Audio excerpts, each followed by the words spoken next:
जय श्री राधे दोस्तों। आशा करती हूँ आप सब स्वस्थ होंगे और अच्छे होंगे। तो आइए सुनते हैं आज की कहानी। एक बार मैया यशोदा भगवान श्री कृष्ण के उल्हानों से बड़ी तंग आ गई थी और छड़ी लेकर भगवान श्री कृष्ण की ओर दौड़ने लगी। जब प्रभु ने अपनी मैया को क्रोध में देखा तो वो अपने बचाव करने के लिए भागने लगी और भागते भागते वो एक कुम्हार के पास पहुंच गए। कुम्हार तो अपनी मिट्टी के घड़े बनाने में व्यस्त था, लेकिन जैसे ही कुम्हार ने भगवान श्री कृष्ण को देखा तो वो बड़ा प्रसन्न हुआ।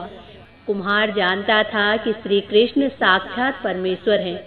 तब प्रभु ने कुम्हार से कहा कि कुम्हार जी, आज मेरी मैया मुझ पर बड़ी क्रोधित है। मैया छड़ी लेकर मेरे पीछे आ रही है, भैया मुझे कहीं छुपा लो। तब कुम्हार ने भगवान श्री कृष्ण को एक बड़े से मटके के नीचे छुपा लिया।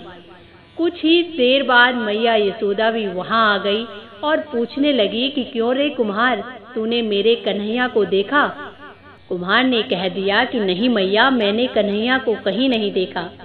श्री कृष्ण ये सारी बातें घड़े के नीचे छुपकर सुन रहे थे। मैया तो वहां से चली गई और अब भगवान श्री कृष्ण ने कुम्हार से कहा कि कुम्हार जी, अगर मेरी मैया चली गई हो तो मुझे इस घड़े से बाहर निकालो। तो कुम्हार बोला, ऐसे नहीं प्रभु, पहले मुझे 84 लाख योनियों के बंधन से मुक्त करने का वचन दो। भगवान मुस्कुराए और कहने लगे कि ठीक है, मैंने तुम्हें 84 लाख योनियों से मुक्त कर दिया और अब तुम मुझे इस घड़े से बाहर निकाल दो।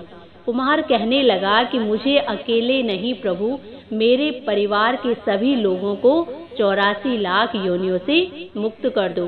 जब आप ऐसा वचन दोगे तो मैं आपको इस घड़े से बाहर निकालूंगा। भगवान ने कहा कि चलो ठीक है, उनको भी 84 लाख योनियों के बंधन से मुक्त होने का मैं वचन देता हूँ। अब तो मुझे इस घड़े से बाहर निकाल दो। तभी कुमार कहने लगा कि बस प्रभु, अब एक और विनती है, उसे भी आप पूरा करने का वचन दे दो, मैं आपको इस घड़े से बाहर निकाल दूंगा। भगवान बोले कि वो भी बता दो, क्या कहना चाहते हो? तो कुम्हार कहने लगा कि प्रभु, जिस घड़े के नीचे आप छुपे हो उसकी मिट्टी मेरे बैलों के ऊपर लाद कर लाई गई है। मेरे इन बैलों को भी 84 के बंधनों से मुक्त करने का आप वचन दे दो।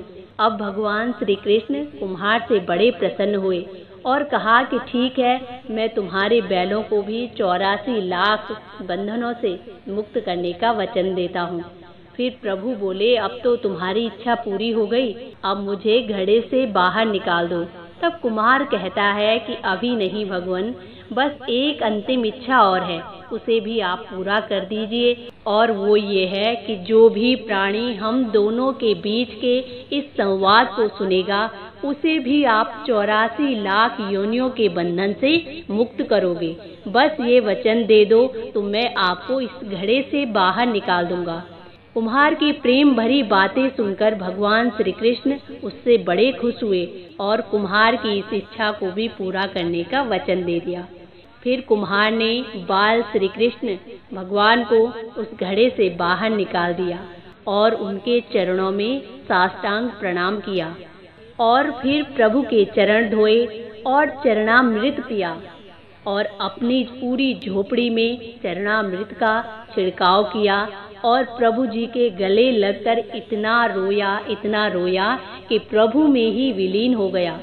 जरा सोचकर देखिए कि जो भगवान श्री कृष्ण 7 कोस लंबे चौड़े गोवर्धन पर्वत को अपनी उंगली पर उठा सकते हैं तो क्या वो एक घड़ा नहीं उठा सकते थे? इसीलिए कहते हैं कि बिना प्रेम रीझे नहीं नटवर नंद किशोर।